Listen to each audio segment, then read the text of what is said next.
La prière d'Esther est vraiment la prière du pauvre, pas matériellement, mais la prière de celui, de celle en l'occurrence, qui n'a plus qu'à compter sur Dieu. Et elle fait une prière dans ce péril mortel qui menace toute la nation juive d'extermination. Et elle se tourne vers le Seigneur avec cette confiance qu'elle a au nom du Dieu d'Abraham, d'Isaac et de Jacob, au nom du Dieu de ses pères qui ont été les amis de Dieu et qui ont noué une alliance avec lui, qui ont intercédé. Nous pouvons intercéder non plus seulement au nom du Dieu d'Abraham, d'Isaac et de Jacob, mais au nom du Dieu de Jésus-Christ, du Fils de Dieu, plus grand encore. Et non pas seulement au nom du Fils de Dieu, mais en tant que Fils auprès de notre Père, ce que dit ce passage de l'Évangile de Matthieu. Combien plus votre Père qui est aux cieux donnera-t-il de bonnes choses à ceux qui les lui demandent.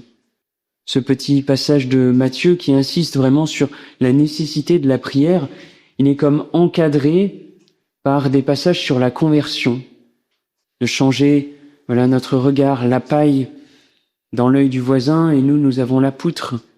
Et puis après il y a l'arbre qui doit donner de bons fruits.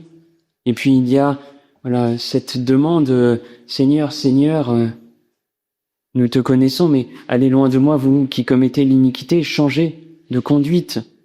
Et donc il y a peut-être dans ce passage de Saint Matthieu à demander la conversion de notre prière pour demander au Seigneur les bonnes choses qu'il veut nous donner.